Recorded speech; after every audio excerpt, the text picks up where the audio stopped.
Dans cette vidéo-ci, on va voir les différents time frames. Les time frames qui sont des délais. OK? Les délais, les time frames se retrouvent ici en haut de votre Trading View. Là, dans votre cas à vous, vous serez censé en avoir juste un qui est le D ou le J peut-être en français. Si TradingView est en français, le mien est en anglais. Euh, mais ça revient exactement à la même chose. Puis si vous cliquez sur la petite flèche qui est ici en haut, ça vous montre un menu déroulant qui est comme ça ici. Puis on a tous les time frames qui sont disponibles. On a tous ceux-là qui sont là par défaut, techniquement, du logiciel.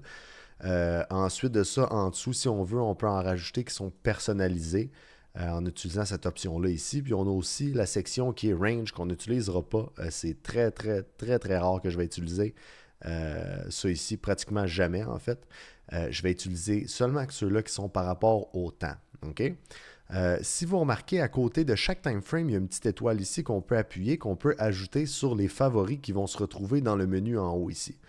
Euh, donc, moi, je vais vous inviter à copier exactement la même configuration que j'ai pour ajouter les mêmes favoris. Comme ça, c'est plus facile, c'est plus rapide. Parce que ça va être important de bien sélectionner nos time frames parce que quand on va regarder le module par rapport au support et résistance, les supports résistance vont avoir beaucoup d'importance avec les différents time frames, les différents délais. OK?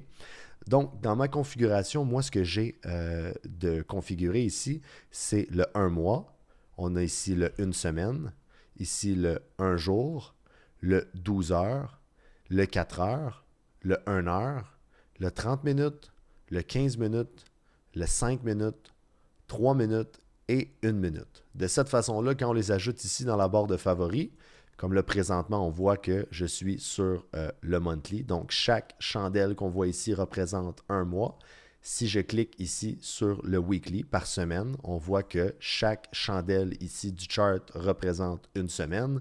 Si je descends à une journée, un jour, 12 heures, 4 heures, 1 heure, on peut aller comme ça jusqu'à une minute.